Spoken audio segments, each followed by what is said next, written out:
Hey, Bucko. Tell me the dirtiest thing you've ever done. This is Jackie. This movie isn't just fun, it's the bomb? I'm Justin. Guns don't bother me. I mean, really, they just don't bother me. I'm Sam, and this is The Peacekeeper on Stinker Madness.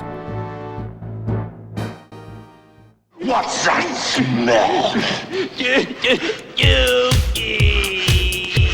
I don't know about you, but I'm thirsty as fuck. Thirsty as fuck. Hey, look at this! Thrill me. If you come back in here, I'm gonna hit you with so many rights, you're gonna beg for a left.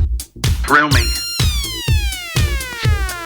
Beg for a left. Thrill me. Hey, look at this! No! What? Hang on! It stinks. Hang on! Get to the chopper! Stinker Madness. Hello and welcome to Stinker Madness, the podcast for bad movie lovers by bad movie lovers for bad movie lovers. I'm your host, Justin. With me are always Sam and Jackie.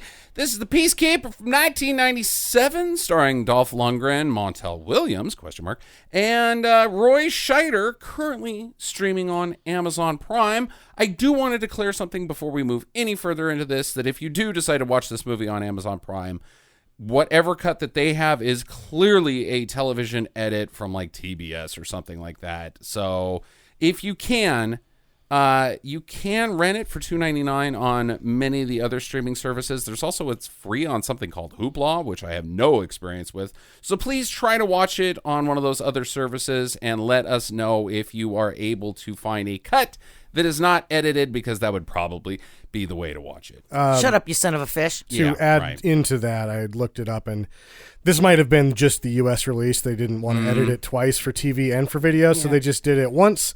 They did overdubs. This is what you got on VHS. This is what you got on TBS, and they saved them time. If you want the original cut, it only aired in its original version in like Italy, Egypt, Taiwan, and somewhere else. Okay, So quit fussing around. Well, it was the theatrical. They put it in theaters in several overseas markets, but not here. Then why was its initial release on HBO then? Because it's home box office. You can put whatever you want on home box office. You can put a bunch of dicks on there if you wanted to, and gross stuff like Chernobyl. If that's where it initially went to, if it was a DTV to HBO rather than a DTV to VHS or DVD at that time, why not have that cut? I don't know. Maybe they didn't get that deal until after they cut it, and they still didn't cut it again. Well, they're idiots. Well, I mean, that's the thing. That's what we just asked. If there's another version of it, find it. But as far as I know, this is the Peacekeeper cut. Man, I'd be pissed if I was HBO and you sent me this. I'd be like, we're home box office. We show titties and penises, and we say motherfucker constantly. And then New Image was like, we're New Image, and we make shit. Oh, so why'd you buy anything from us? Why did we buy anything from you? This was a bad deal. Yeah. This is the first time I've ever seen the New Image logo, or ever heard of New Image. 100% is not the first time you've seen the logo of a New Image. If you've ever seen an Avi Lerner movie, basically, you've seen this. If you've seen anything that stars Dolph Lundgren, you've seen that logo. What about the triangle one? Yeah, that's the one I'm talking about. Yeah. Jeez, Polly Prissy Pants. They only used that until like right around now. Right. And New Image doesn't. I'm just burning up the boring bullshit right now. Well, that's what. New Image didn't even start till '92. Okay. And so this is like early on. Lundgren was one of their major grabs, and they never really got him all the way, but they would pretty much. They never worried about it because they're like, we just give this guy X amount of cash, and he says, yeah, I don't care what the script looks like. So they were fine with it, and. At the time, I think they were fighting over him with Miramax, who eventually will kind of give up on him because Miramax kept trying to put him in theaters, and it just kept not working out financially. Right. I would be the same way, though, as Dolph.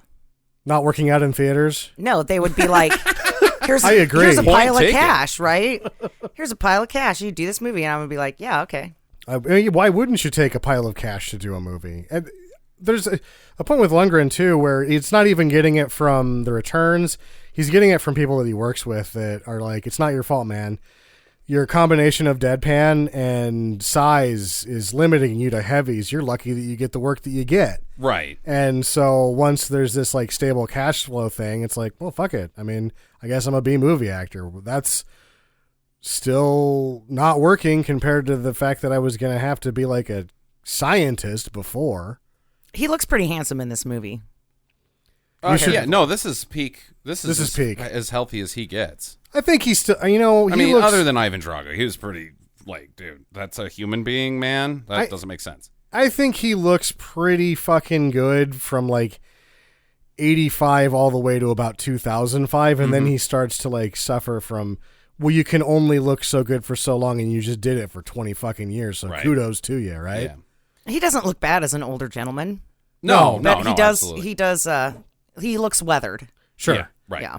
You should watch Silent Trigger. We're not going to do that for the podcast because it's just not exciting enough, but it's one of my favorite Lundgren movies, and he has his shirt off for half of it, so I bet you'd like it a lot. Jackie, I'll be busy later. Give you a refresher on the times you've seen the triangle logo from New Image, Cyborg Cop, and I hated that. Shark Attack, which we've done on the podcast. What year was Shark Attack? The first Shark Attack was 99, but that franchise ran all the way until It might not have 2004. had the triangle. I thought the triangle went until 2003. Did it? Yeah. I thought that the one with the oval took over in 2000. Yeah, somewhere in there, but I'm pretty sure Shark Attack had all those. Either way, yeah. Jimmy crack corn and I don't care. Jimmy crack corn and I don't care. Jimmy crack Listener corn might and I don't care. whether you're full of shit or not, because you are clearly full of shit.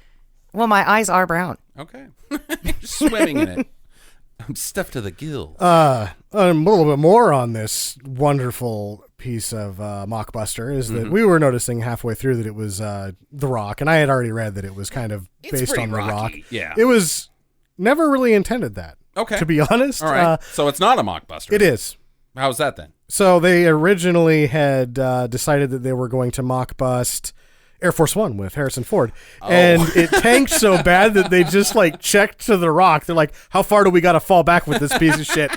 Nuclear. And they're like, The Rock. The Rock's all we can fall back to without rewriting the whole fucking thing. And so that's what they did. Oh my gosh. So it's an accidental mockbuster or a failed mockbuster that falls ass backwards into being a mockbuster. Into being a late mockbuster. Right. Then they're 3 years behind on The Rock. But right. They were right because the popularity of The Rock 3 years later was probably still better than Air Force One its opening summer. Right, exactly. Man, who wants to cover that? But I guess the only difference was going to be that instead of all the silo stuff, it was going to be on the plane. Right, which would actually kind of be easier to do. I mean, you just get a plane, whereas this has a lot of pretty expensive sets. This is just recycled shit. Yeah, from something else they right. did. But the sets themselves, I mean, it's a lot easier to get your hands on a recycled airplane. I mean, absolutely, we film in airplanes all the goddamn time, and there's not. I mean, your hateful thing about airplane films is they're containment films, which is always just you've got one location to work with, and so they're usually a lot cheaper. Yeah,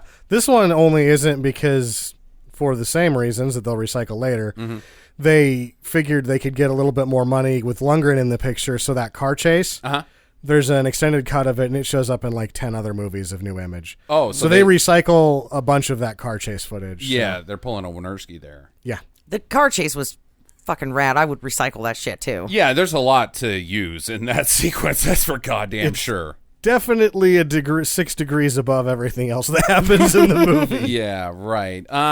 So do you have, I mean, speaking of what we're talking about as far as money and stuff, could you find There's not any goddamn things. There's nor should there be. I mean, really, because now you're talking about, I had, at one point in my life, I knew a guy and I still know him, there's a stunt coordinator that told me around this time, he was driving. He didn't turn cars over until later, but he was saying a stunt sequence like this without a car turning over, right, that has moderate jumps in that is about $250,000 just in the cars and the stuntman. That doesn't really include the setups. Right, exactly. Wow. So this is a spendy job for New Image at the time.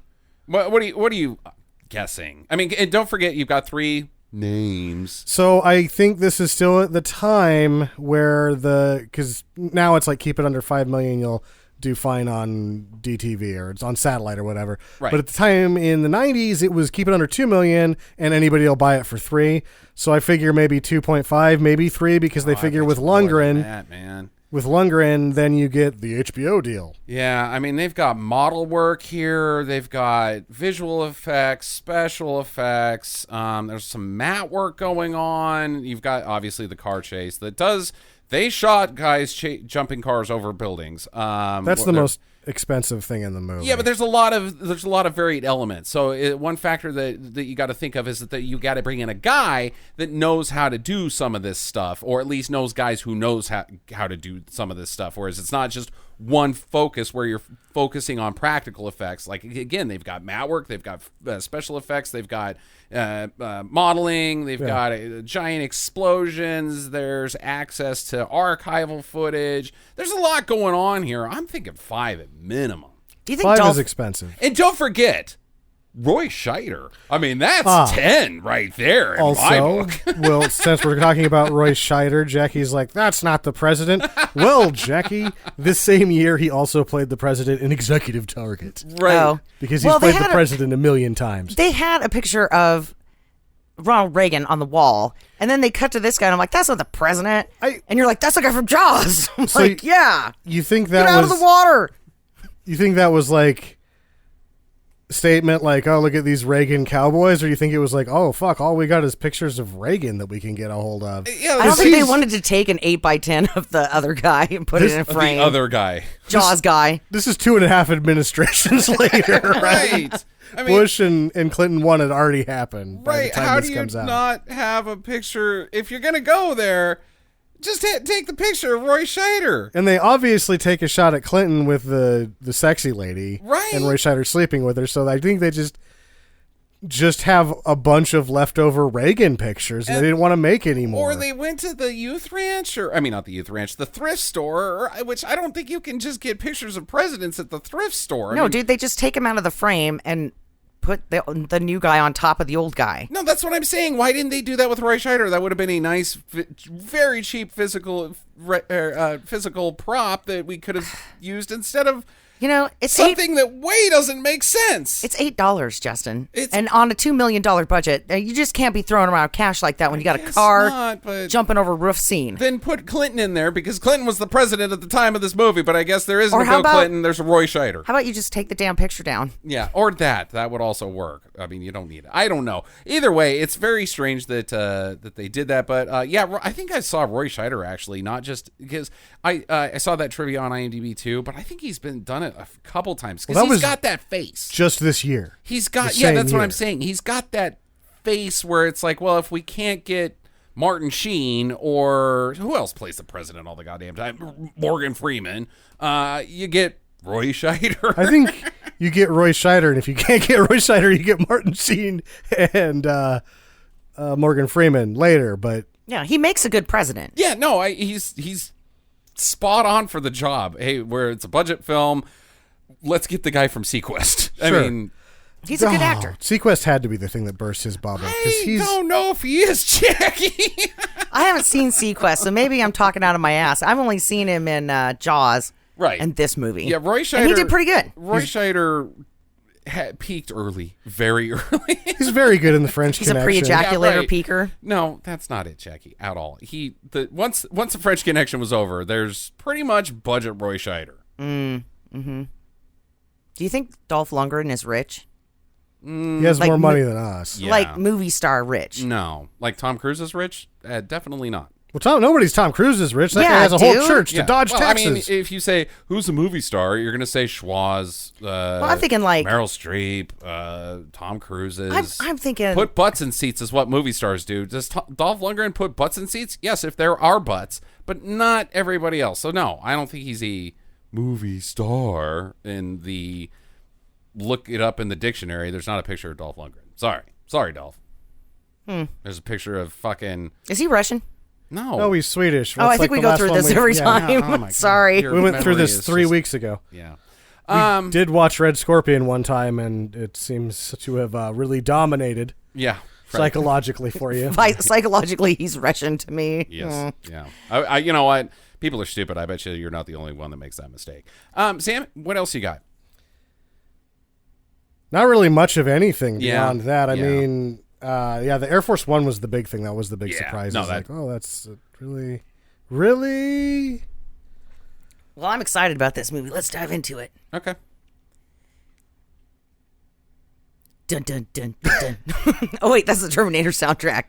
Peacemaker. Peacemaker 1997. with a semi 3D logo. Yeah, right.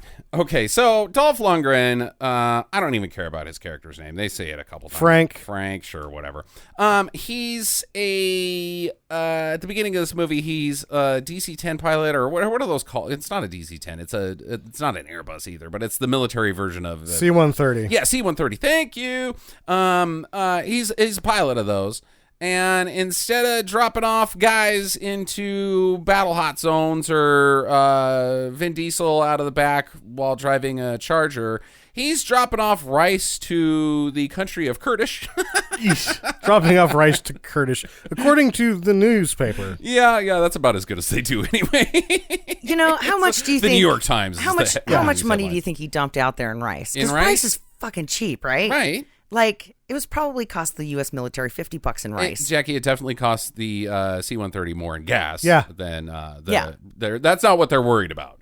What is the price of dereliction, Jackie? Yeah. What is it? I think he's a good man. He did the right thing. Yeah, he's Robin Hooding out here. He's bucking orders and freelancing, essentially. He's taken over this thing, and it seems to me like this operation that he's running solo has been going on for some time. It's not like he just did it one time, because I think if you do it one time, the New York Times doesn't find out about it, and you might get a pretty stern lecture and maybe like a demotion, and you don't get to fly anymore. But I'm not sure that nobody's ever ran one of these ops in history. Does anyone know whether Operation Dumbo Drop made the papers? Right. I don't think so. There you go. See, so I think he's been doing it for a while, and they said, "Hey, man, you're in deep trouble. You're going to the brig or whatever happens when you get in deep trouble one time." What is court-martialed? Well, court-martial's a bad deal. Well, because they're like, we're going to court-martial you. Right. That's what happens. Because you're a naughty, naughty boy. When you disobey orders several times. Yeah, but what does that mean? Well, once really bad. You go to trial that's almost just a formality, and then you end up in military prison. Yeah. How long do you have to stay there? Well, a long time, usually. Depends on your sentence, Jackie, just like regular prison. But it's not... That doesn't sound very good. It's not fun because you're still technically in the military until you're discharged. Yeah. So they can do things to you, and you can't say shit. It's for Operation Dumbo Drop, it's probably only a few years. Even then, I don't know, man. That's what I'm saying. You do this one time, and you go into the sergeant's office, and he's like, "God damn it, McMurphy, how you dare you go clean latrines for 6 months. You got latrine duty." You do it twice, you're getting in real trouble. The third time, you're getting court-martialed. How many times do you need to Operation Dumbo Drop? I think he does this at least 3 times. Oh, this? And also, the New York Times knows about it. He's on the cover of Time magazine. Like, people know that he's dropping off rice to Kurdish. It's delicious cheese. What? Kurdish? Get it? Curdling? Nope. Kurdish? Don't get it. Nope, that's... Oh, God, you guys, come on. That's not a connection that should be made, because I'm wondering if Jackie's the headline writer for the New York Times and doesn't realize it's the Kurdish people? Sure. Or, yeah. I'll be insensitive, and Kurdish Delight is apparently... I think that's Turkish. Turkish Delight. No, Kurdish Delight is No, airdrop. Turkish is the guy in Snatch. Turkish is the guy from Snatch. He's sweet enough as it is. Yeah, right. All right. That's Bricktop. That's Bricktop. I might be drinking during this episode, so... Yeah. Heavy stuff. So he gets in so much trouble that the president's campaign manager picks up the phone to the Joint Chief of Staffs and is like, "Hey, so this guy on the cover of Time, he's really handsome, seems super buff. Let's not put him in Gitmo. Let's instead make him the guy that carries the nuclear football. Because I'm the campaign manager, and I get to make decisions like that." And we don't get to see him ever. No. We never see the campaign manager, nor has putting America's sweetheart in charge of the nuclear football ever been a thing. No, and you're like... "Hi, yes, I'm Brett Stevens, campaign manager to President Roy Scheider. We've got a great opportunity here to really kiss some babies, metaphorically speaking, to put that guy from the cover of Time in charge of handling the most dangerous bag in the entire United States military weapons arsenal. Are you cool with that?" Yeah. "Well, you're the campaign manager. Of course I am." Of course I am. Cut to 10 minutes later. What did he do with it? He threw it straight into the fucking ocean. Did he know that it was going to set him off? He did not. You did not know that. No, yeah, this guy stole a C-130 and delivered. The best he could do was deliver rice. Yeah, he could have just given them the plane, and they could have sold it for all of the hamburgers for the rest of time. This guy obviously cares deeply about humanity.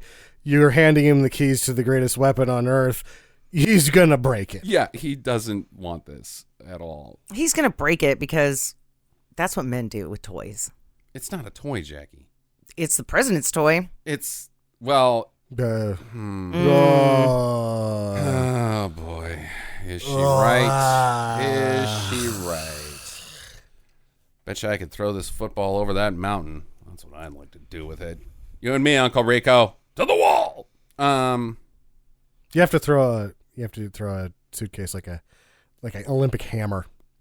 Oh, you Do the spinning thing where you yeah. hold it and then it'll go farther. yeah, but it's chained to you, so you throw it so hard that you're like Thor, and you go Just whee! fly, yeah.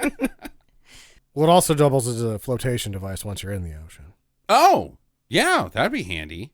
Only the problem is at that point a Russian submarine will arise. You'll realize it's the Red October, and then you'll be staring down Sean Connery, and you're both defectors, and nobody knows what to do. Does the Red October have like one of those James Bondy like opening mouth things on the front of it where you just like see something in the water and you go engage the submarine mouth and it like eats you and then that's how you go into shark? Yeah, subshark. And so because otherwise how is Sean Connery, if you're in the ocean with the nuclear football swimming around because it's a flotation device, how's Sean Connery gonna see you? He just opens up the hatch and is like, hey, you seem like a handsome young gentleman, come on in. Yeah. And then No, that's he's how just wars it's start? it's coincidence. Coincidence. Oh, okay. He just surfaces to be like, I'm defecting.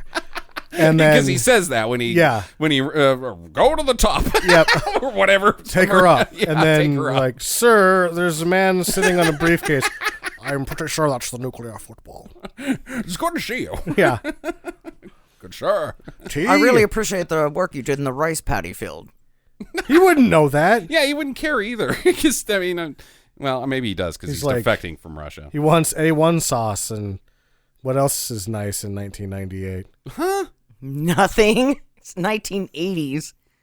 I guess there's a lot of cocaine down in Florida. This is not the 1980s, and what does that have to do with the A1 sauce? You guys are both fucking confusing the shit out of me now. I mean, we took a deep turn with the hunt for Red October and a flotation device that's nuclear football, but A1 sauce has no business in this discussion. Well, no, I just think that's the only thing that hasn't made it out of America in 1998.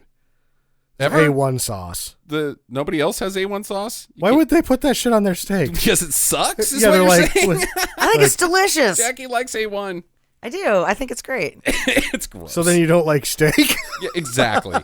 Boom. Mic drop. You just got dissed. You got served. What's your... But not A1 sauce. Yeah, the brown sauce from England. It's not as good. That stuff's great. But the bottle kind of looks like A1, so you're like, I'm willing to try it. I love brown sauce. Huh.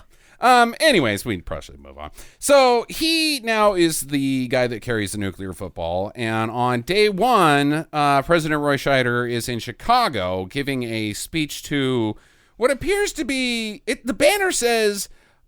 Chicago vets, welcome you, Mr. President, but they appear to be dressed as police officers. So if you retire from the police force, are you a police vet? You go to Chicago and become a cop. Yeah, but it says veterans. Sure. They're dressed like cops. They're cops. They used to be in the Army, now they're cops. Oh, I see what you're saying. And their uniforms don't fit from 20 years ago, so they just wear their police outfits. So, yeah, okay, that makes sense. Okay, I see your natural progression of one's career there, Sam. Sure. So he's suiting up for first day on the job of carrying the nuclear football around. Can they bring it to a fucking Four Seasons in Chicago? Like, are you kidding me? Right. Well, it goes wherever the president goes. Sure, but why and not? right now he's got Hookertown to go to. He does, so this is not the time for the transition. At the Howard Johnson's in Chicago while he's banging some lady. Yeah. She's a nice lady. She's got a fur coat. I didn't say she was nice. Yeah, but Jackie went ahead and skipped the plot. But yeah, he goes. Surprise! So yeah, Roy Scheider finishes up his speech and goes downstairs and meets a fancy lady, a lady of the night, as it were. I believe. I don't think she's his mistress or anything, because it seems like he just travels around and they go and find a lady. I mean, yeah, who's to say what sort of gal this is? Yeah, She's got a fur coat. She's classy. Does she kind of seem like maybe she like? Were you guys thinking honeypot when she shows up? Like, oh, I see what's going on here. Yeah, I thought they were going to kill him. They're going to diss you a little bit, Bill Clinton, with the implied honeypot. She's going to smoke you off and then blow you away. That's what I thought where this movie was She going. was going to be on a top. Yeah. Is that how many James Bond references can we make in a podcast? A few. Yeah. So meanwhile, unrelated to the prostitute, she is just a plain old hot lady that gets paid to bang. There's a heist going on for the nuclear football. There's guys in an elevator on top of the elevator they've got like all sorts of equipment there. A poop bucket. He's got a satellite. Don't have a poop bucket. He's got a laptop. And then he looks like he has a dual deck cassette player. You need those. And just in case anybody calls while you're away, you want to make sure that you've got it recording. So when you go home, you push the button. That makes at least some sense. It really doesn't. It makes more sense than I thought. But it's so far away he couldn't use it. It's just sort of sitting there like, that's a cassette deck.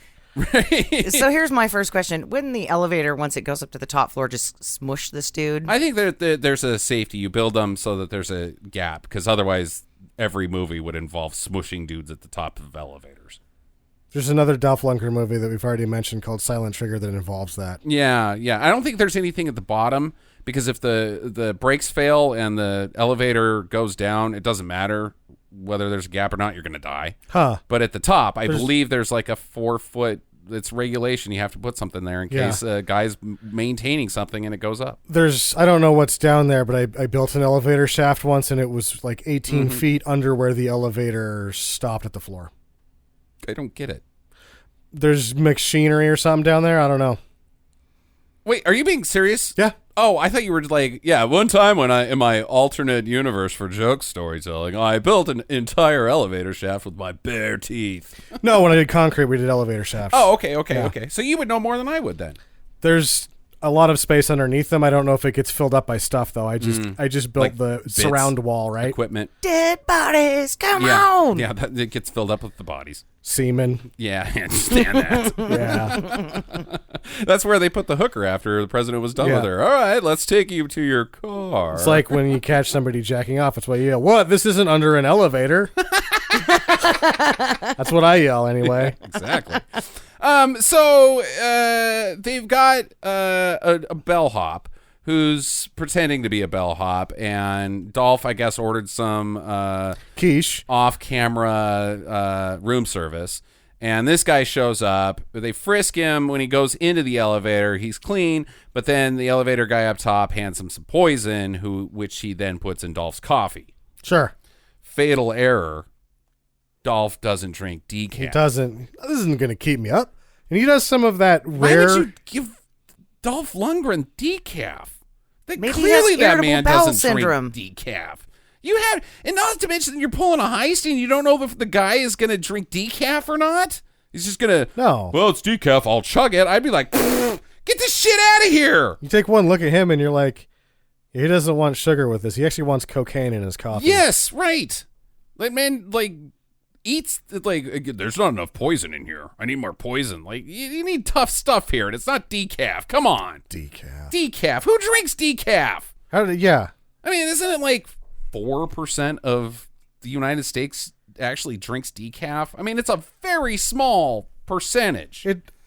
Do even they still drink it? Because it's like, why would you drink decaf? I love normal coffee so if you much. have heart arrhythmia, Then don't drink coffee. Just drink water. Then drink water. Why would you drink coffee? That's the only reason I can give you, because that was the reason that when I worked at a coffee shop, and I asked this lady, why do you order decaf? Why do you come in here and order decaf? And she was like, because I have heart arrhythmia. Next time when that happens, if you're a barista and listening to this and you want to say, why do you drink decaf? Instead, phrase the question like this.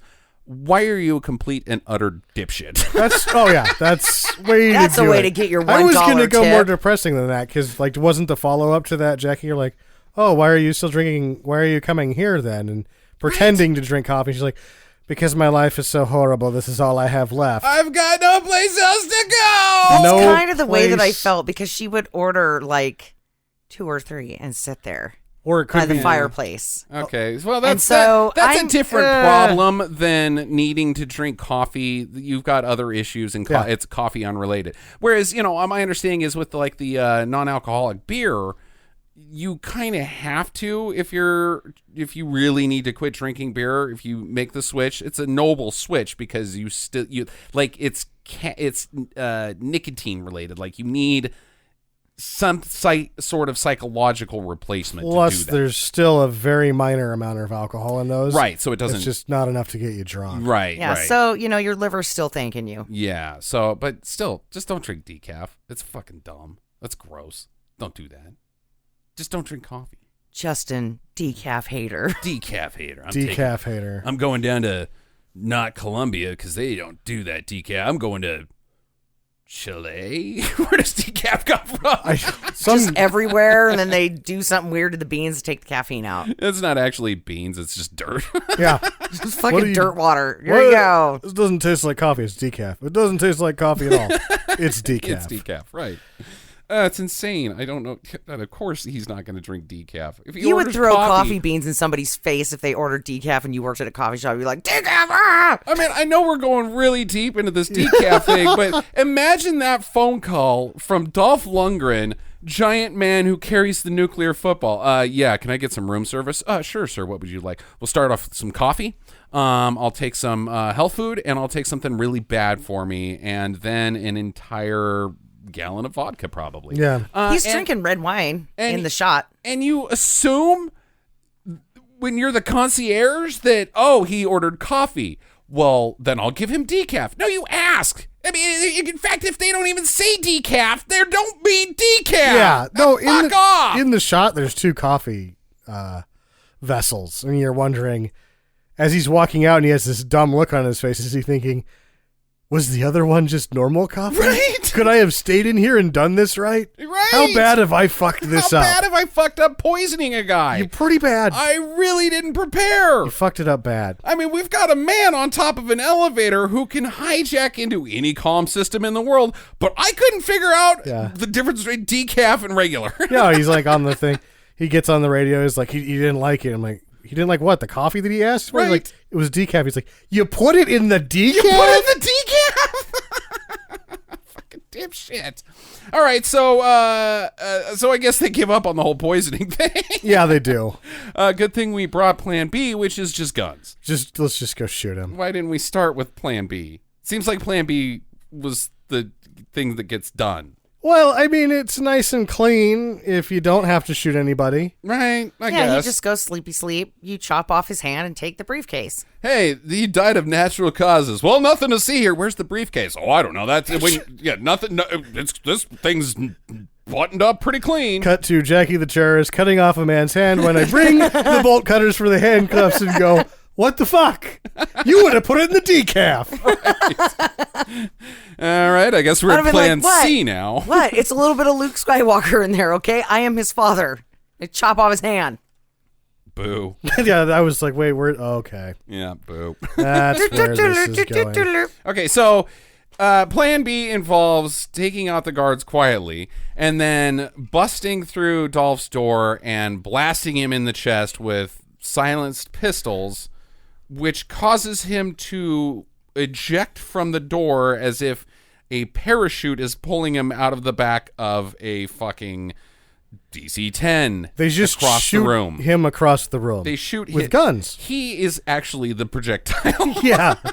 Not to mention that there may or may not be things later that happen, but right now all you see is Dolph Lundgren gets shot about 10 times. By what appear to be... Point blank range. By appear to be what are 9 millimeters. 9 millimeters. Yeah, not big guns. And he just sort of rolls after almost hitting the couch and then takes off. And you're like, wait, they just shot him like 8 times. Even then, it's point blank. Yeah. I mean, and they shoot a bunch. They empty the clip. Some of those aren't going to hit your vest.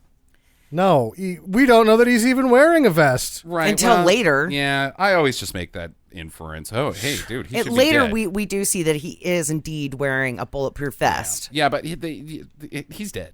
I mean, He's dead. He's dead. Even if he's got a vest on, maybe some of those... I mean, it's not a... They should be called bullet-resistant vests. Sure. Vests. But only for this specific area. Because they're not proof. I mean, they can still get through, and at that range, it's dicey, and that many, super dicey. And at the same time, it's not a bulletproof body condom. No, they pulled the trigger so many times, he's been shot everywhere. In the face, in the neck, ass, in the cock, balls. knee, all of it. Every Taint. place that hurts has been shot twice. Achilles tendon, he's down. Like, oh, that's going to require surgery. He's not playing next season. Okay. Other than the fact that he's fucking dead. And can no longer save Troy. So he's like, shit, dives out a window onto the balcony. I guess his intent was to jump off the balcony. To his death. To his death. He's been like, I've been shot to death. I need to jump out of a fucking 75th story window. To my death. But that plan goes wrong because the nuclear football catches on the railing, causing him to hang there. It would have been fine had he just let go. He can't. He's handcuffed to it.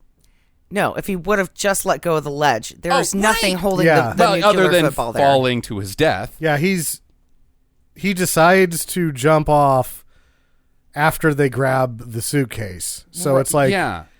You should have just made this decision earlier. You're just hanging out here waiting for them to grab that. Yeah, and they do, and they release him from it, and he falls to his death. Yeah, except there was some stuff down there, so he's okay. A guy's cardboard house. Doesn't matter if It there had was a mattress. 10 Nope. Jax, he's dead. 10 dumpsters full of pillows stacked up on top of each other. He went down like 60 stories. He is like that guy, the sky window at fucking, what's her name's house? Like, you push a guy out of that, and then they just pop, and then one day you're walking along, and you see a head just like it was fine. Like, nothing ever happened to it other than the fact that it's not attached to a body. No, he's gone. If awnings were unbreakable and they just were so elastic that they shot you places, from this fall it would have shot him into Lake Erie. If awnings were... Okay, that's funny. If awnings... Or awnings. Well, your theory of... Yeah. I was going to take it seriously. If awnings broke people's falls, guess what? Every building would just be covered in awnings so that there wouldn't be any jumpers. I mean, come on. No, you fall to your death. You can't jump out a 20-story window unless you're Jackie Chan. That guy can do whatever he wants. Awnings have a whole steel Framework underneath yeah. that will cut you like Jillian fries. I wish I hadn't gone through the awning. Now I've come apart, and the bits that were there before were stabbed a bunch of times by steel beams. Cool. I landed on a lady. I rained blood on another human. Right. Okay. So they come out.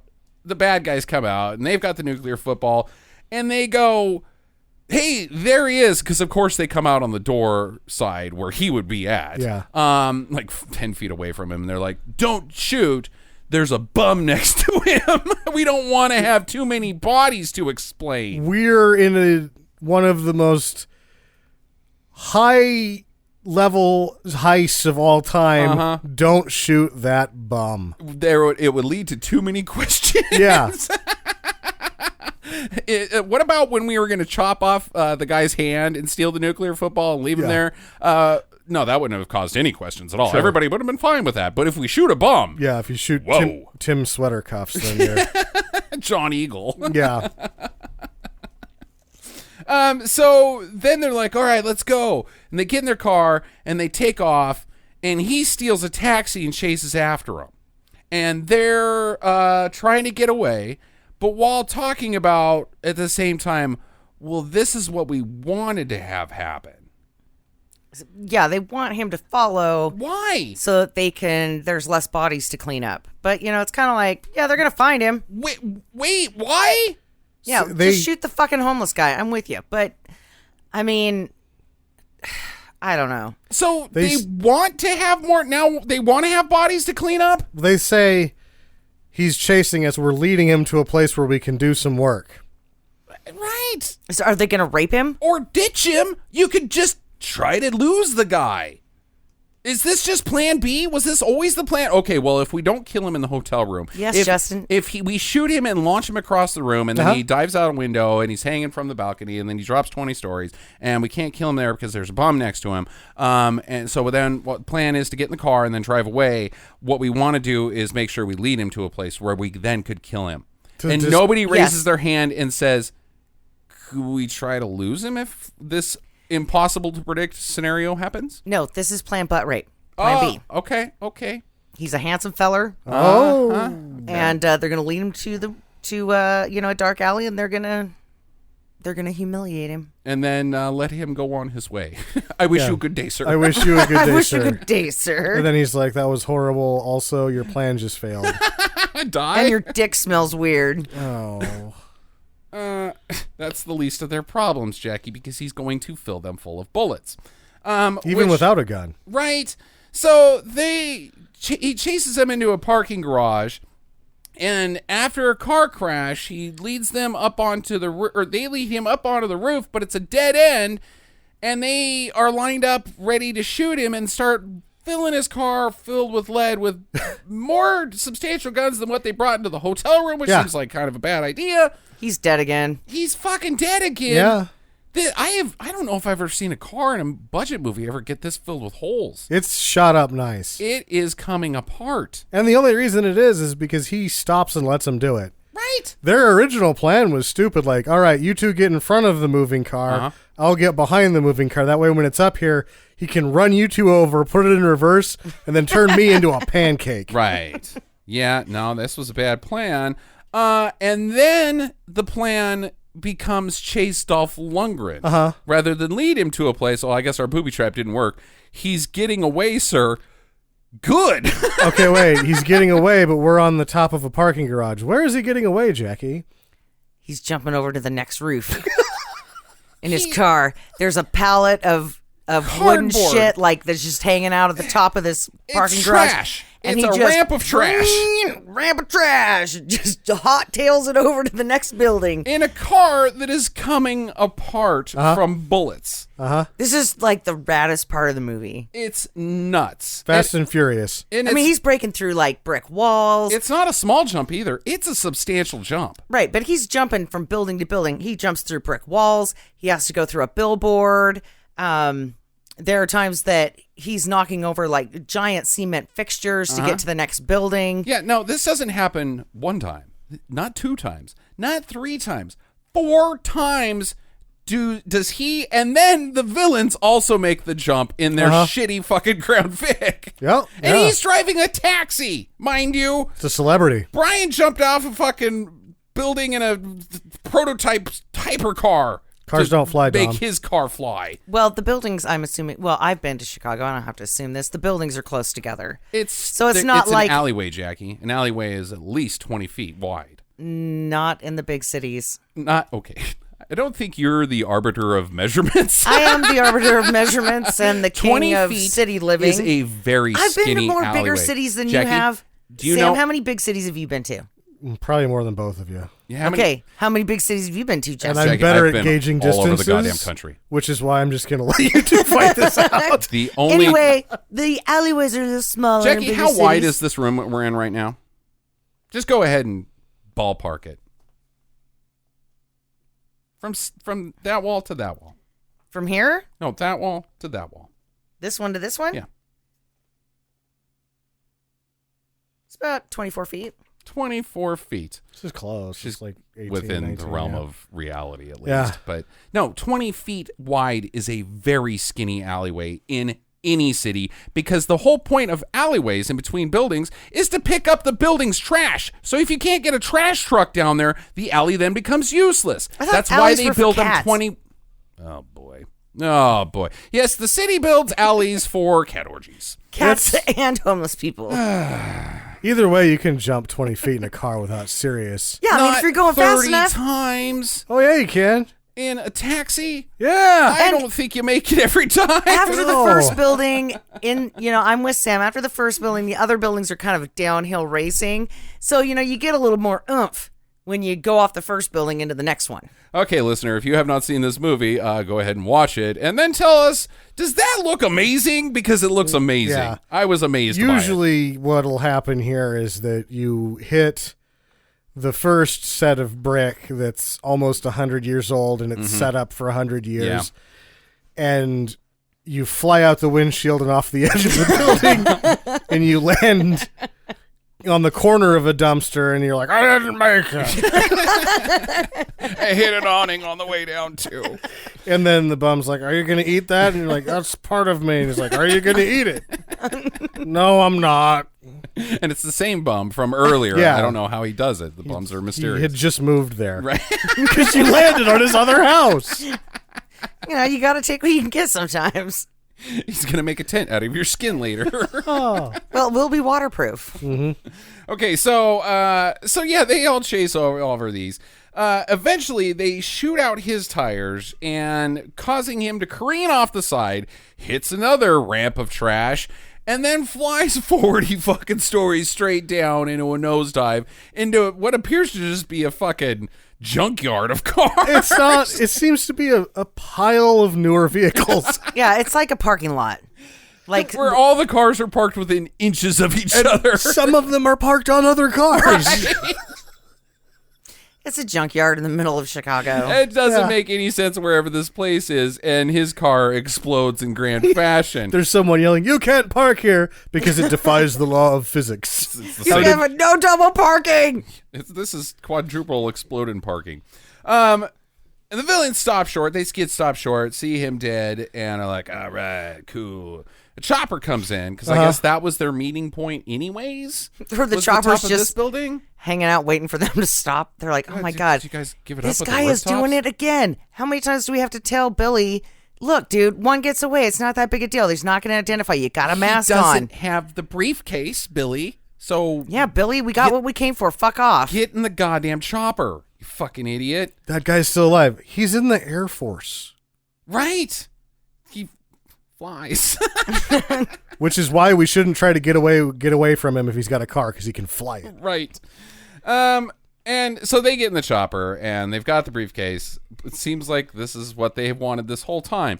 Dolph is okay though. He's just hanging out behind a building. I guess he jumped out at the last second, which doesn't seem to work at all. He jumped out the front windshield. Yeah, he had a windshield that he kicked out. I don't know about that. And then just flew back to the building. You're like the squirrel thing from Mario. It's like, do. Yeah, he might have. It doesn't make any sense. So he calls in back to the hotel, he doesn't know that they've hijacked Calm still. Sure. And he's like, hey, the guy's stolen the nuclear football, and we got to change the codes. And they're like, oh, you guys didn't kill him. Go back and kill him. Like, where are you? Where are you? And he's right. like, here's where I am. So the helicopter turns around rather than just... Because there's no reason to kill him at this point. Right. There is none. Yeah, so... Because if the guy on the other end says, thanks, good job, Frank, we're changing the codes, yeah. meet us back at the base, he's going to be like, hey, guys, good job. And they're like, what the fuck? Where's the... And then he finds out that he's fired. Des Moines has already been sploded. Yeah. Yeah. No, it's fucking stupid. These guys are idiots. So they know that he's still alive. So they send the chopper back for some reason and decide to shoot him, finish that up. But when they land, they only land one guy down there, and he goes into the room where Dolph Lundgren is, and Dolph just eats him, basically. He kicks a steel door down. Yeah. By himself. Right. Well, he shot it a bunch beforehand. Either way. Boy. He was a fucking cheater. And then Dolph Lundgren beats him up and takes his clothes. Right. And they're there for what, like 6 minutes or something while he's doing this. Right? He's like, oh, these are a little tight. Yeah. Tight. Oof. Where did they get a guy my size? Yeah, so. It's not even close to my size. Maybe he's wearing stretch pants because the guy had, gained a little bit of weight recently and couldn't fit into his commando pants. All right. His commando pants. So they were like, listen. Do you have the XXL commando pants in stock? No, and they're like, no, but we do have these sweatpants that look pretty similar. They got a drawstring on them, so, you don't have to worry about putting on a few more pounds with the boys. These don't have any pockets. See, yeah, they should just have one size suit fits all Commando pants, and they're just leotards with stirrups with pockets everywhere. Yeah, right. Yeah, Like, we look terrible, but it works out financially. and it's very comfortable. You feel supported. It's not emotionally comfortable when you're out there trying to look like a cool guy with a gun and Another everyone can gun hanging tell out in that front. you've seen better days and too many hamburgers. Right. You need something that works for everybody. If you can't feel good about yourself while murdering innocent people, what can you do? I mean, come on. You're a mercenary. Sure. You got to feel good. Mm-hmm. Well, you got to feel tough. Haynes. Haynes. You got to do the Superman pose before you go in there to really boost your self-confidence. Right. That's the new Haynes. You can't wear Hanes to the places in like the jungle. Why not? Because it's too sweaty on your balls. You're talking about wearing commando leotards. I'm pretty sure you're going to get sweaty balls, period. Well, yeah, but when you're in the jungle, you got to go commando all the way. Oh, no commando pants. Well, you commando pants with no underwears. Yeah, because you don't want underwear lines when you're out there fighting crime. They'll be like, I see that your underwear are halfway up your ass. Shut up! You got to be comfortable while being a mercenary. Haynes, unless it's in the jungle. Then just don't wear underwear. Then just don't call us. And leave your pants there. But call us anyways. Haynes. That's their new ad campaign. I should be in charge. Okay, so... So I just go, anyways, Haynes. Anyways, Haynes. So he gets on the chopper. They don't know he's in disguise. And they fly off to wherever they're going. He's along for the ride. This is the part now where the guy decides he gets a call to Frank's room from Frank's son. Yeah, right. And the guy, okay, I'm just going to interrupt you too. So the guy's like talking to the son, the guy that's on the top of the elevator with his poop bucket. Right. And he's like... Who is scrambling not just the voice, but has a impersonate Dolph Lundgren button on his scrambler. Yeah, for all of these people that are involved. Right. So he's like, hey, Bucko. Hey, and the kid's Bucko. like, what the fuck are you calling me Bucko? What the? And he's like, listen, Bucko, get your hot mom. You know, the one I didn't divorce. Yeah, like... And he like, doesn't even okay. say that. The kid's like, I'm here with your chick. Like, this guy doesn't even know that anything about this woman that is in this house. But he's like, wait a minute, there's a lady there. Yeah, get the chick on the phone. Fuck off, kid. He's like... Hold the nuclear football heist plan. I've got something I need to take care of in this elevator by myself. Good thing I'm on top of an elevator because we know what we put underneath them. Yep, it's going to be easy access down the side. Because he's like asking her, what's the dirtiest thing you've ever done? And He has phone sex with her. Yeah. Oh, yeah. I don't And know if she's she has like- phone sex with him, but he jerks one off in that elevator. Well, they've got a long flight. I'm here by myself for a while. Might as well have some fun with this. So I've got a question. Sure. A boy question. Okay. So if you have Levi's on No, the answer is no. and you whip out your wiener, but you don't unbutton the top button, so you still got the zipper around it, Sure. is that dangerous? Yep. I wear button flies. You saw something about Mary. How'd you get the beans above the France? Yep. Well, no, because you'd shove it back in before you zip. Sometimes he didn't. He didn't. You try. Yeah. Well, no, that's the other... I mean, like... So that's not a popular No, if you're going to... jack-off method. Yeah, Nope. you don't go out just the zipper because it's not going back in through just the zipper. Okay. When erect, the penis the zipper doesn't provide enough egress. Say. When I do it, I like to go full Pooh Bear. Did you say full Pooh Bear? Yeah, full Pooh Bear. So you just... Except for my socks. I leave my socks So on. just socks and t-shirt? Socks and t-shirt. I pull the t-shirt up over my tummy. Okay. Okay, this is good to know. Just trying to get a visual here for the elevator guy. It's safe and comfortable. I guess. You don't want somebody seeing your nipples? You want him to see, because there's nothing worse. There's no worse look on the planet than a man wearing a t-shirt and only socks. Right. There's no way to look worse. Yep. The full Pooh Bear. That's the way to do it, guys. Okay, so, oh, fuck. Jesus Christ. That's going to be hard to come back from. My eyes are watering so hard I can't see my notes. So the kid calls. Yeah, they have a conversation, and I don't know if the kid's got a clue or not. I guess it really doesn't matter. Elsewhere, Montel Williams. Because we haven't even gotten to the fact that fucking Montel is in this movie. That Montel Williams. I hate Montel Williams. What the fuck is Montel Williams doing in a budget R-rated action movie? This is before he got his own TV show. No, right? it is He's not. Really? I thought he didn't get the TV show So- until like mid-90s. This is late 90s. Yeah, I found this uninteresting enough to put in here, but I'll put it in here anyway. He had the show till 2008, and he tried to get out of it a few times. Okay. Because he wanted to do more like this. He wanted to do movies. He kind of hated the show. He wants to be Vin Diesel. But like the year after this movie comes out is when he gets diagnosed with MS. Okay. And so then he has to keep doing the show basically to pay for his medical. Yeah. Okay, that makes sense. But I don't think... Yeah.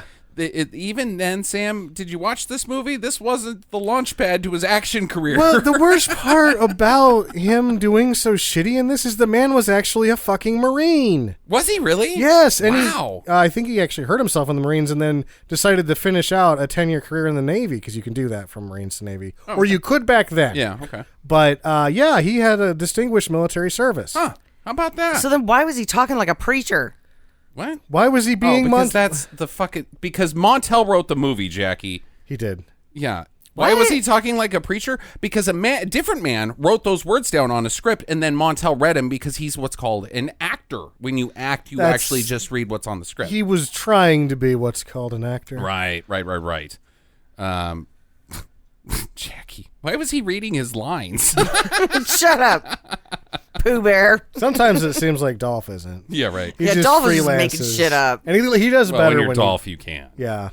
So yeah, Montel is the director of, I guess, this one particular nuclear silo, Yep. whatever that job title is in the military, but you're administrator of nuclear silo B16G22. Yep, you're in charge of 3 missiles. Yeah.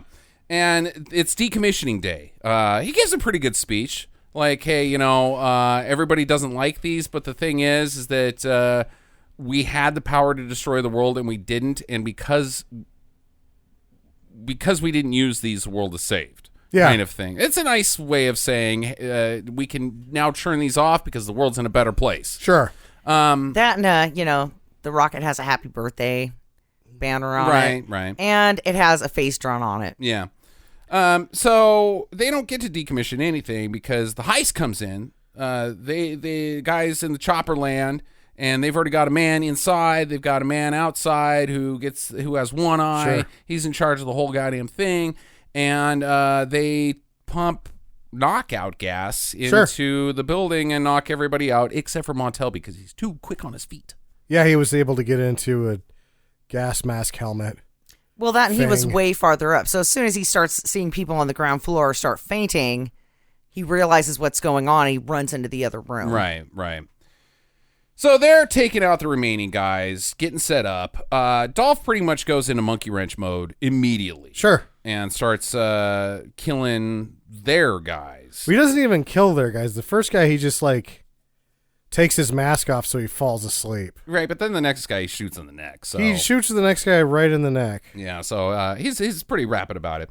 He gets to the phone room and he calls the hotel lobby because that's what you do when the nuclear football is stolen. I must call the hotel receptionist and ask for the president. And then That's the only line I can get through. And you already know his fake name is I need to speak to Mr. Jennings. Right. I mean, Mr. Jenningsworth. Sir, I don't think you know him. I do, God damn it, let me talk to him. Well, he says, my name is Captain blah, blah, blah. And she's like, hold, please. And she Hold, connects please. him to his own room. And then he just stays there on the line. Right. Like, who's going to answer your phone? When there is a nuclear emergency, I don't care where the president is at, you do not call a hotel receptionist because she will put you on hold. You have to call the Pentagon. Or your superior officer or anybody else who can pass shit up the chain as fast as possible. That's the other thing is that he's calling his own room. So right now he's telling us that 1, he's not doing the right thing, and 2, he just doesn't remember what room he was in. May I please speak to myself? Yeah.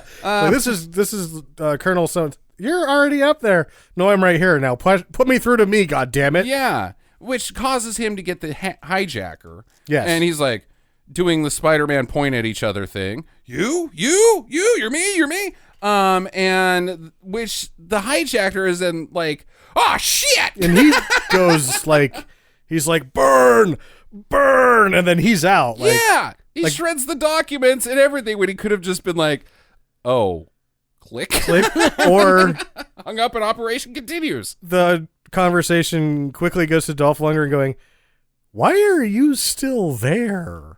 The hijacker guy? The phone. Why is the hijacker guy still there? Why are you? And he's like, oh, it was burn. The horrible guilt from the marathon of masturbation he just had. Yeah. Why are you still there? Because I'm tired and my hand hurts. And my penis hurts. I feel sick to my stomach. I'm not good. Is that what happens when you poo bear? Yeah. The horrendous guilt. The Pooh Bear that you have to actually hug a Pooh Bear. Yeah. Afterwards. Just look like 2 spooning Pooh Bears. Okay. So Montel finds Dolph and they have a little, you're the bad guy. I'm not the bad guy, real briefly. But the bad guys come in and blow the door open to the phone room. But Dolph has already got the message out to the whoever's the brass, and they're fucking it up as best as they can. Right? Yeah. So they get away by diving into the air vents, but the guys in charge of the nukes they scramble to change the codes, but it's too late. The hijackers have already bypassed their bypass, essentially. Sure. And so they've got full control over the nuclear weapons. The ones in their silo only. Right. Which is all the ones they were trying. Well, they don't need anymore, but at the same time, you're just like, what is going on in this movie? Yeah, what's the point? We'll get to that here shortly. They put in the coordinates for the nuke, where they're launching the first one, and it should be noted that if the president ever decides to launch a nuke from the nuclear football, he's got a very nice, well-designed graphical user interface to choose from. Sure, it is actually the same GUI as the DVD menu from Nemesis 2. Right, it is. Also, I believe a new Image movie. It's good to see those guys getting work all over the place. Government contracts, DVD menus. Earlier when you're like, there's a lot of graphics, and I'm like, I am pretty sure the graphic designer for New Image is the same guy, and he does the same thing for every movie. Right. Okay, so, and they arm the nuke. So, the missile launches. Dolph's not really doing anything while this is happening, because it happens pretty quick. And they wake up. They know the nuclear missile's been launched, so they wake up President Scheider, tell him the whole situation, and reveal to him and to us that the only way to stop this missile is from the inside of the silo. He seemed like he was already awake. Oh, well, no, he was snuggling the prostitute. He was like on her shoulder, and it was looking like he had not done well. Oh, and maybe she wasn't sleeping, Sam. She was sleeping. No, maybe she wasn't sleeping, Sam. Oh. Because, when you're the president, you got a hooker. They all go in the trunk, whether you're the president or not, Sam. So she's sleeping? She's not sleeping. He's having sex with her butt, but she's like, I may as well catch a few Z's while this happens. She's dead. Oh. You dumb shit. That's gross. God, I wrote it down for you and passed you a note that said, she's dead. And you're like, no, so she's sleeping. She's sleeping. Sam's like the 5-year-old kid. The kitty's just sleeping. Yeah. Right. While I'll be at her funeral. Mom, when's she going to wake up? Why did they stick that stick up her butt and have her walk around like a puppet? That doesn't happen at funerals. That doesn't happen at funerals. Yes, it does. My grandpa's funeral. Okay. So weird. It's too late. It's all over. The nuke has landed. On Mount Rushmore. On Mount Rushmore. Sort of. Right. They blew up Mount Rushmore. And they say that the fallout radius is 100 miles. 100 square miles. It's 100 square miles, so they evacuate. So the only casualties are the people at the park. Rapid River, South Dakota or something. Yeah. And it's 3,000 people. That seems like a lot. I have never been to Mount Rushmore, but I did research Mount Rushmore and the geography around it for a short story that I wrote very in-depthly. I mapped the terrain, the distances, how tall things are. I mean, I Googled the shit out of it and looked at it from satellite photos, everything. There's nothing there. No. There's a guy. So, like, maybe 7 people? I think it was 7. Like, it would imply that 3,000 people went up there and then spent the night. There was a fur orgy party there. Uh-oh. Yeah, maybe. You know, those weirdos that travel from town to town and then just go into the wilderness to bang. Well, they dress up as animals. And right. Well, sometimes they do. hair off, Sometimes you know? they're just hippies as well. But yeah, that's a decent theory. That's Jackie. actually no better yet because it's South Dakota and they go in weird places. They're like, right. My God, why was there so many people there? And he's like, well, it was a truck-in. Yeah. He's like, oh my God, a truck-in. They hit Middle America. Truck-ins used to be awesome, right? Right? Nobody who's listening to this. That's okay, because if it was a furry orgy, they'd be like, yeah, they took out 3,000 furries. They'd be like, I'm sorry? Where's Glenn?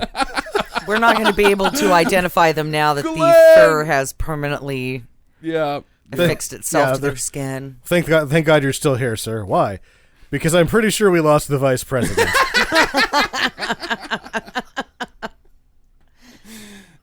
Oh. That's why he had the dinosaur suit. It's just never... Oh. Dinosaur SpaghettiOs. I get it now. Okay, so, 3,000 people seems steep. Montel gets shot in the leg, so he's out of commission to be action guy, basically. They go down into the bottom silo areas to try to take these 2 remaining missiles out. And the president, we get the plot here, kind of. Sort of. It's not really explained very well, but we're going to go ahead and explain it. The president gets a message to meet in a cemetery.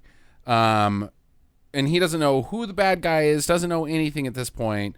But they go out there and, he calls the silo and realizes it's this guy named Murphy. Sure. No, he doesn't realize that till he gets to the cemetery. He calls and he's who is this? And he's like, it doesn't matter, blah, blah, blah. You got to go here.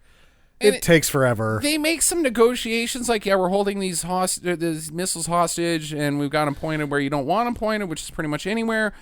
So give us basically Air Force One. They don't say Air Force One, but they kind of describe Air Force One. Yeah, they want Air Force One and $500 million. Right. But that's not what they ask for. That's not what they ask for. And that's what the plot starts to unravel, right? It's Is that broken down pretty all the other quick. people are like, what about the money? What about the plane? Yeah. And what about the plane? What are you guys going to do with the plane? And he's like, fuck it. This is a new plan. Fuck you guys. I'm having him go to a graveyard. We want to have a party on Air Force One.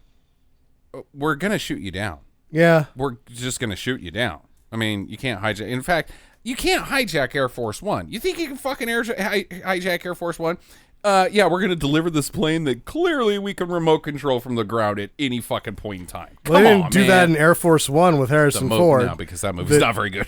This was almost based on, but then not because it sucked too bad. Yeah, no, not very well thought out. Okay, so... well, and I want to say right here, okay, that the first time we hear about this, I think that the guy is saying the plague... No. The plague. No, because they just... And the money. And I'm like, why would they want a plague? No, then, as the movie progresses, I'm like, oh, they're saying plane. Yeah. No, it's plane because they describe the plane. They don't say Air Force One. They say the DC-10 with the anti-aircraft capabilities and blah, blah, blah, blah, blah. Yeah, and so I was kind of lost there for a second. But, I got right back on track. Because plagues don't have anti-aircraft capabilities. I heard him say plague 3 times. Huh. It's just some bad There's some bad voiceovers in There this. really is. Okay, all right. So maybe it wasn't just me. Okay, so he shows up at the gravesite, and there's TV crews land, and they're like, "Hey, who the hell are you?" And somehow he ends up at a gravestone that is this Colonel Murphy guy, the head bad guy. He had a map. Okay, well, go to Colonel Murphy's gravestone is what the map said.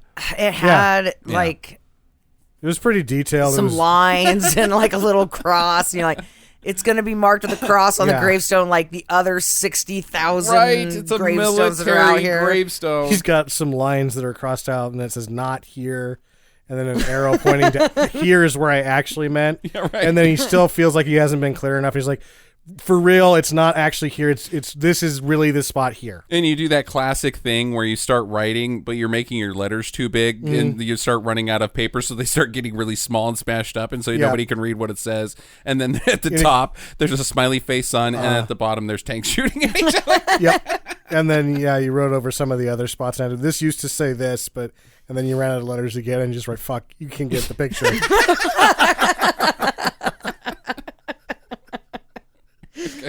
So he gets there, and on top of the tombstone is a gun and a phone. And the phone rings, and he's like, "Who the hell's this?" "It's me, Colonel Murphy." "No, you're dead." And Colonel Murphy explains to us that he was an assassin who was sent in to kill Saddam Hussein in Operation Desert Storm. But at the last second, and actually Roy Scheider's telling the entire world this because they've got him on TV, because the TV people are like, "Oh, we got to get this," or whatever. Oh, and the guy that's holding the nukes hostage is like, "Well, you can only say this unless it's in front of the news camera." And they're like, "Dude, this is 1997. We're doing a remote. We got to record this and then take it back to the studio. We don't have fucking wireless." Or did they have wireless in 1997? They to did. do remotes that way. So, okay. They have direct to the van. Oh, yeah, the van has satellite Van's had dishes on it. sat-uplink Yeah, for you're a long time Yeah, now. you're right. Okay. Duh. Yeah. Well, we just watched that movie where the guy had the big backpack on the back of his fucking shit, and I didn't know about that anyway. Anyway, so he confesses that he sent in this guy, and at the last second they changed their mind, and they couldn't just bring him back, so they shot a missile at him. Yeah, pretty much. That's my understanding of like, well, okay, abort? All right, well, then I'll get back on the chopper. No, we have to shoot you with a missile. And so now he's Why? radioactive, man, because he doesn't bleed when he cuts himself. I think that's just he just has sadness. Yeah, he's being poetic, I think, but because he doesn't cut his wrist, Jackie, he cuts the back of his arm. Yeah. I know, but I didn't see any blood come out. Yeah, It's there not was like it's a fucking sieve right there. no, there was a blood on his knife. Yeah. Oh, But he's okay. like, I cut myself, but I don't.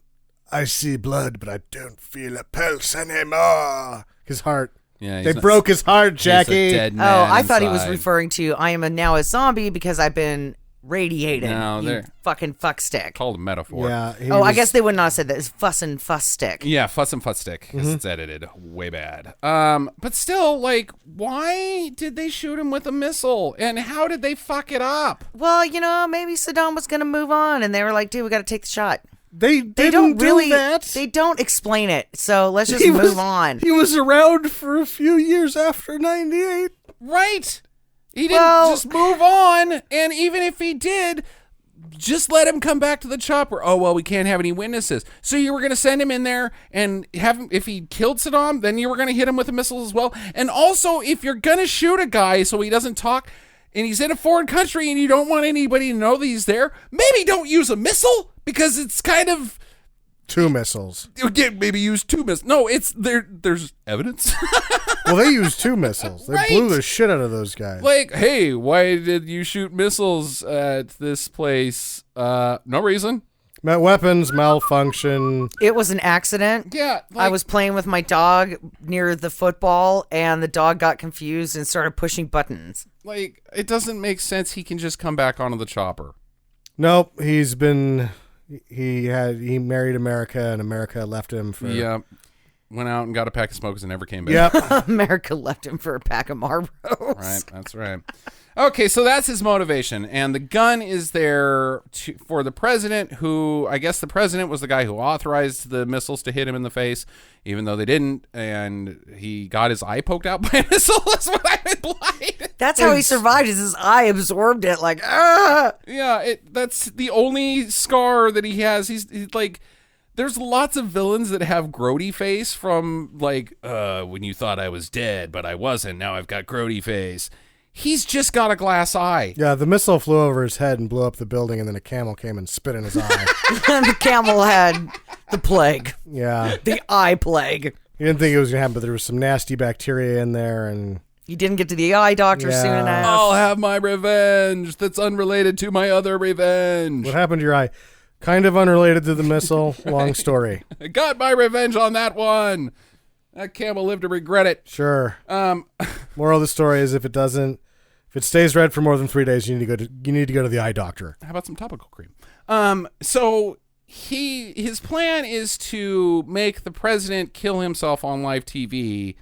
So he has to sacrifice his life for America. Otherwise, the missiles are going to hit Washington, D.C. Sure.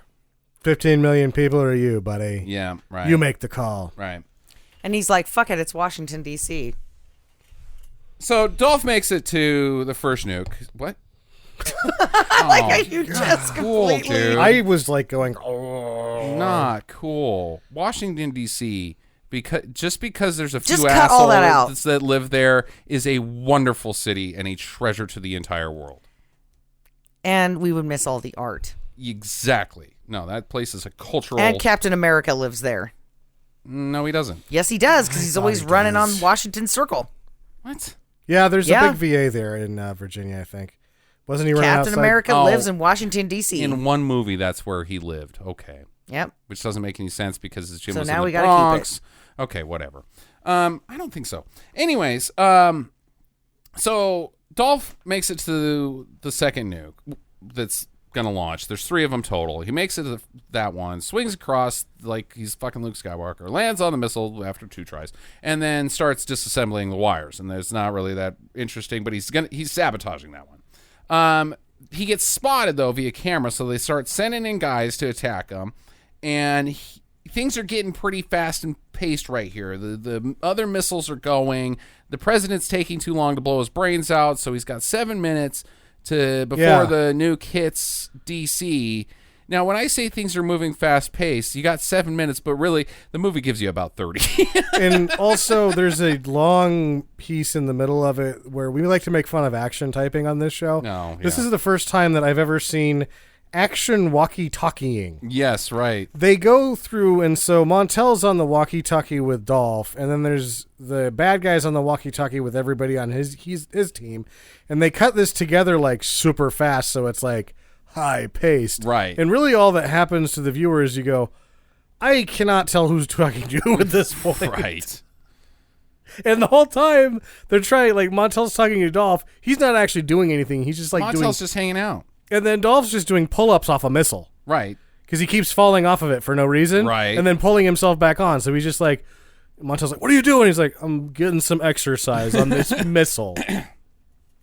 Dolph ends up in this fight on the elevator with like the head right hand tough guy. I don't know, whatever you want to call him. The Bun Man. Yeah, Bun Man. It goes on for quite a while. It's a pretty good fight. It's pretty well choreographed. I liked it. But it ends up at the bottom of tube 3, and that one is firing up. They've already initiated launch sequence and click the switch over to ignite, and they're underneath the missile. Now, I'm not an expert on nuclear rocket missiles at all, but I'm pretty sure when you go to ignite, you can't. That's a whole lot of fire. You can't be underneath it. No, even if, because isn't it just hydrogen and oxygen? They're just making water.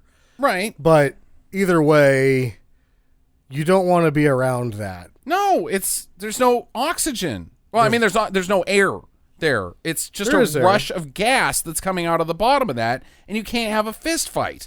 And then when it launches, that's when it becomes fire. No, it becomes fire at ignite because it actually it says actually ignite ignite. stage. Yeah. No, they're dead. It doesn't ignite. They lucked out. Right. It just seems like they're fighting in fire extinguisher fumes. No, they're just fighting under some water trickling on them and some No, there's gas down there. There It's is, coming out of the maybe. bottom of the rocket. But smoke machine. I don't know. It's really weird. Eventually, I guess Dolph punches him hard enough that he's down for a little bit because this guy just kind of disappears after mid-fight, and Dolph has time to put on a flame He already had it on. proof suit. Yeah, he had it on. He already had it on. Not all the way. No, he just put it's like a hood that's built in. Oh, okay. Yeah. Okay. So he puts the hood on. Uh-huh. Yeah, so he's fine. What about his hands? What about the fact that it's a rocket that can go into space? Right. And that no amount of underwear can protect you No from it. amount of underwear can protect you from it. Well, and he had wrapped Man Bun's head in part of the wiring for the rocket, so he couldn't escape. Okay. So as the rocket's going up, the guy gets hung.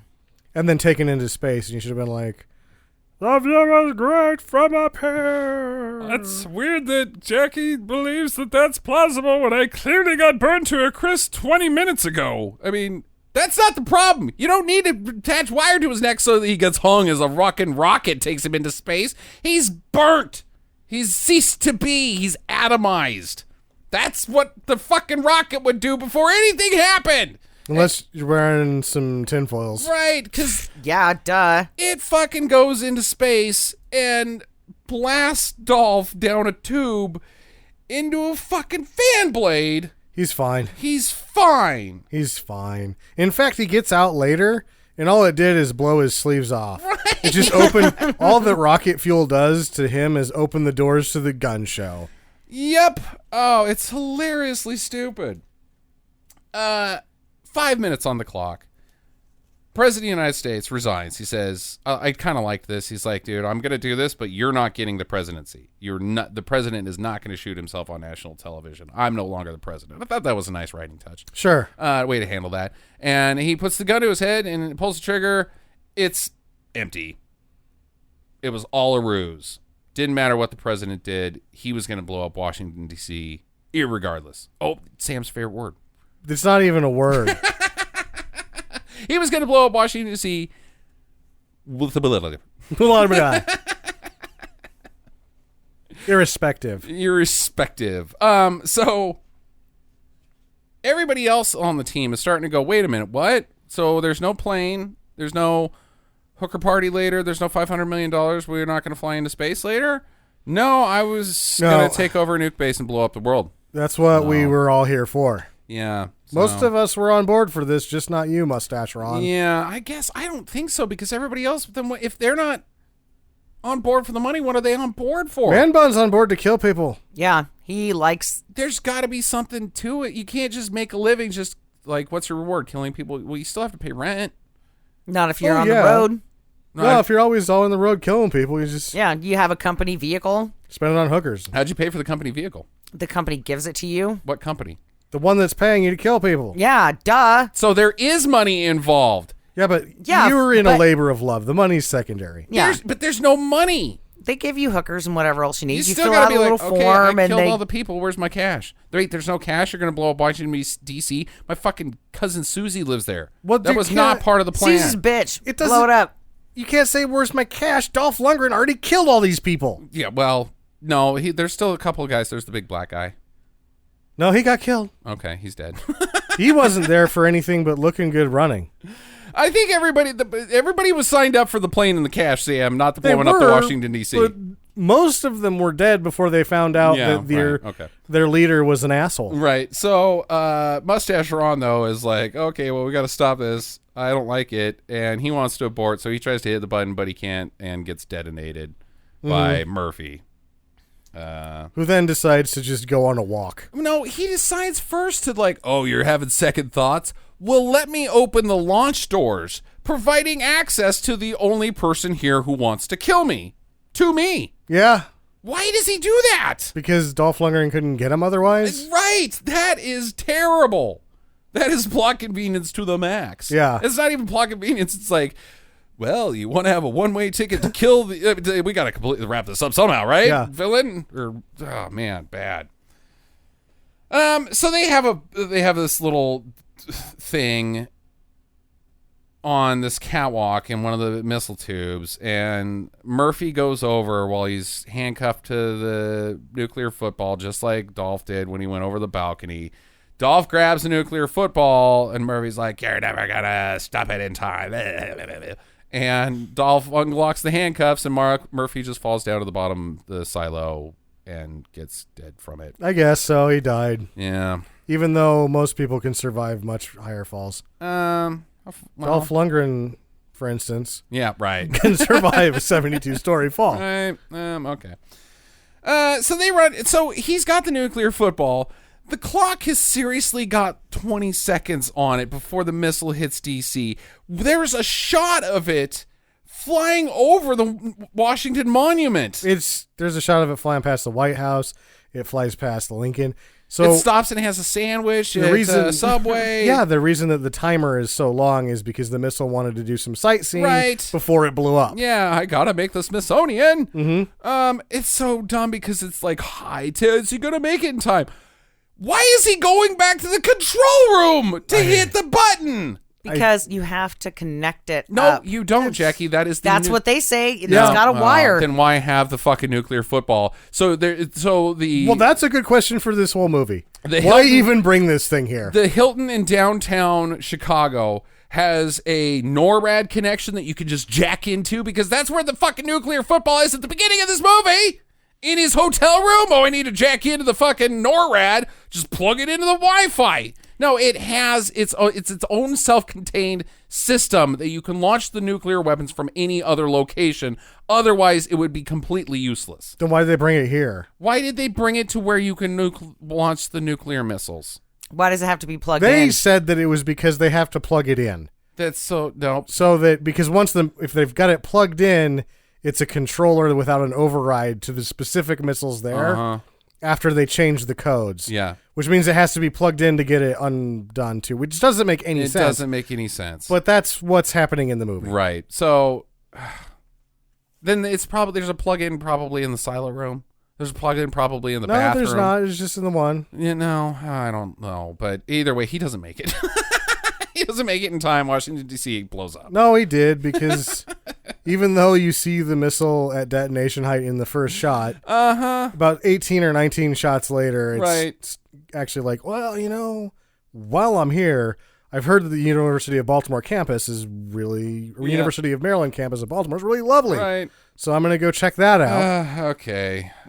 He hits the button with 1 second left, of course, and calls his son. And if the son picks up, then he stopped the nuke in time because his son was in Washington, D.C. as well. So he did. And the kid's like, hi, Bucko. Hey, Bucko. And the mom's like, well, not the mom, the girlfriend. She's like, are we going to do that thing we talked about on the phone earlier? I'll run out and go get that little thing you wanted. That really kiki thing that involved many various blunt objects and some ice cubes and all of the lube, all of it. And he says nothing to that. He's up for it. He doesn't ask any questions like, wait, what? He's like, oh, finally some kink. And then he finds out that it's actually just Nerf bats and him starfishing around the kitchen floor. He's like, this sucks. I don't like it. She's got a hamburger costume on. He's like, dude, I'm not down with this. Gonna get you, starfish, man. Gonna get you. This is sexy, right? I'm not happy. I guess you are. Ow. I hit my head on the fridge. Okay. So then they come out of the silo, and the whole news media is there. The president's already there. And the greatest and most nimble photographer of all time is there. Right. I love the photographer. Yeah, some guy just eats shit in the shot. In two shots. Right. It's the same shot. And then the one they're just kind of dragging him out because he's still kicking his legs trying to get back up. Mm-hmm. Yeah. And Dolph lets Montel take all the credit, but instead Montel's like, no, Einstein solved that, which is not a thing at all. No.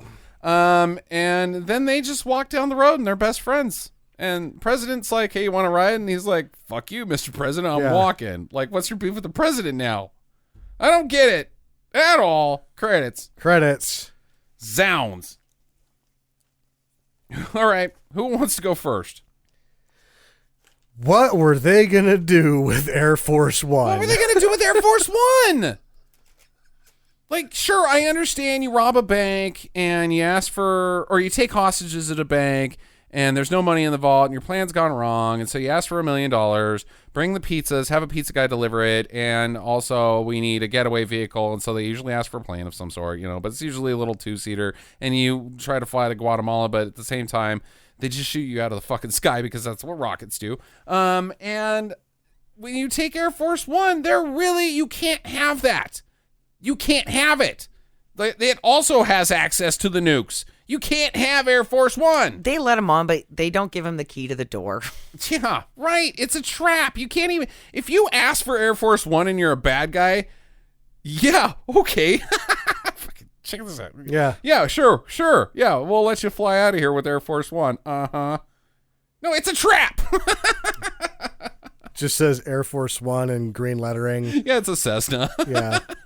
Here in blue lettering above the Toledo team plane. That's not Air Force One. I've seen it on TV. Yeah, well, you know what they say about TV. Everything looks bigger. Oh, no, look inside. There's a hot dog maker and some other shit. You're like, oh, this is Air Force One. My God. Yeah, there's just a cardboard, cut out. It's got, a TV drawn on it, and knobs. Oh, yeah, see, pretty high-tech, kids. Knock yourselves out. Kaboom. No, they think... when the team from Con Air steals the airplane and they're kind of having fun on it, like it's a wild con party for a bit there during that movie that stinks so bad. That's kind of what it seems like. They're like, yeah, woohoo, we're going to be on Air Force One. Bring the Coke on. We'll have a party in the sky. Fly all over the world as bad guys. Nope. No. You can't have it. Okay. What happens to the guy at the top of the elevator? What do you mean? Oh, yeah, right. He He's gets just away. Burn, and then he's gone. He gets away. But he really was never going to get anything because he would have had to get on Air Force One at some point. Okay, I'll meet you guys at Air Force One. Is that where he is? He's waiting for an Air Force One that will never come? So did it work? I mean, where are you guys at? Yeah. These guys are really late. He's like Hachi. Yeah, right. He's just standing there watching Air Force One. The seasons change. Yeah, no, he's, it doesn't go well for him. Well, I guess it goes best for him. Yeah, he doesn't die and he jacks off in an elevator shaft. Right. Yeah, no kidding. All right, well, I guess that wraps that up, guys. Final recommendations. Do. Jackie gives it a do. I clapped at the end. I loved it. Yeah, you really liked it. It was very high adventure. It's not high adventure. I don't know if you know what adventure is, but it was high action. High action. Yeah. Sammy? I think it's a do. Yeah. It does slow down a little bit and start relying on action walkie-talkies and Dolph Lundgren just doing pull-ups for 20 minutes. But the beginning of it is so high octane and ridiculous that it's sort of like you gotta watch it just for that. Yeah, I'm also going to give it a do. It is not Deadly Prey, and it's a pretty contrived, common budget action movie as far as the way it's delivered and directed. But man, is it over the top at times. It is so over the top action packed and dumb and terribly acted. And the other thing that we didn't mention is Dolph is slinging one-liners like mad. Yes. He might have my favorite one-liner of all time in this movie. The one guy says, I can't even remember how he phrases it, but he's like, oh yeah, how are you going to die? And Dolph says, old, and then kills him with an axe. What looks to be in the groin, too, then it got cut out. Right. There was a couple of, violence cuts. And then, I don't know, there was one cut that was so bad because they actually cut the music. Right. It was like an ex post facto edit, you got to edit that, too. And then rather than relay the audio, they're like, fuck that, just cut it. Yeah. Just cut it. So I give it a do. I didn't love it, but I did like it quite a bit. And so it's a good, definite good action pick for us. It stinks. It's it's the dumbest Dolph Lundgren movie I've seen, and that takes some doing. Yeah, I would have to go through that. Expendables franchise, pretty stupid, Sam. He gets shot onto the couch. Yeah, that's true. And then the first 20 minutes is so impossible. Yeah. No, but this is hot shit, so definitely check this out. We got a little listener feedback on our website, stinkermadness.com. Go there. We don't talk about people commenting on the pod or on the website blog very often. So go there and leave us a comment if that's how you'd rather do it. Speaking of, Jeremy M. says this about our Digstown episode from a couple weeks ago. Zampic. You guys were talking about James Woods and Heather Graham being an item during/shortly after this movie. My take is that the general rule is the uglier the guy, the bigger the wiener. I know Jax will enjoy this theory. Evidenced by confirmed big wiener owners Willem Dafoe, I didn't know that. Oh, yeah. Milton Berle, and Liam Neeson apparently has a giant donger. I like Liam Neeson. I thought that Liam Neeson's was handsome, according to the women. Yeah, well, maybe it's not. He's maybe a double whammy. He's ghoulish, and they just think he's handsome because they saw his implied giant penis. Yeah. When has he had his cock out? I don't know. I haven't dated a lot of ugly men, so I don't really know if that's true. Wait, what? Just the one, then? Just the one. Not cool. So that combined with James Woods' big bucks of the time and influence makes sense that Heather Graham was so into him. Listened to you guys for quite a while now and want to say keep up the good work. I know you did a comprehensive Bronson review, but may I suggest 10 to Midnight episode? It contains such gems as when Bronson confronts the killer with an 80s predecessor to the Fleshlight and says it's for jacking off. Pure gold. Stay stinky, you wonderful I people. remember that. Thanks, Jeremy. Thank you. Yeah. What do you think, Sam? 10 to Midnight? I can't. There's the one where 10 to Midnight is losing right now if I do a Bronson for a pick to, and I can't remember what it's called. It's the one where him and Jane Ireland, his wife at the time, she's like a mob informant, and he has to go from Chicago to like Italy and then bring her back, and it is the dumbest. It's the one that I was telling you where the movie just happens around him, right? And so there's like all these stupid shit, and then it just cuts to Bronson going, "Whoa!" And I think that one might be a little bit more fun. All right. We'll 10 to Midnight, you know, maybe you're going to go on a Bronson three-peat like you're doing here with Lundgren. I don't know. Maybe I do 2 Bronsons at some point, but I don't know about 3 because. Right. Well, speaking of, how come you didn't ask me what I thought about Jeremy's comment? Because you didn't see 10 to Midnight. Well, I haven't seen that, but I can tell you that I can go around and prove this theory by asking ugly dudes if I can see their wieners. I don't think you should. That's a bad idea, and will likely lead to you doing some prison time. All right. I was going to put myself out there just to look and at put the yourself wieners. in lady prison. Yeah, but it goes both ways, Jackie. We can't go. No, don't do that. Excuse me, you're hideously ugly. May I see your wiener size, please? And I whip out my tape measure that I keep in my purse. Yeah. All right. We got to wrap this up. Jackie, what are we doing next week? We are doing Voyage of the Rock Aliens from our friend and listener. Can you guess who it is? No. Eric is going to, who suggested that. But you said you couldn't guess who Yeah, it I is. just suck, Because dude. I'm the host and I know who the fuck it is. So that's not a guess? So that's not a guess. No, You already it's knew? Eric from... I thought Eric only talked to me. Okay. Eric, who suggested the film, is going to come in live. So check that out next week. Voyage of the Rock Aliens. It's on the YouTubes if you can get your hands on it. If they didn't already pull it off, I already downloaded it. So check that out and get back to us next week. Get to the chopper. Visit us at www.stinkermadness.com. Follow Stinker Madness on Twitter at Stinker Madness. Please rate and review us on iTunes and Stitcher. Thank you for listening, and get to the chopper.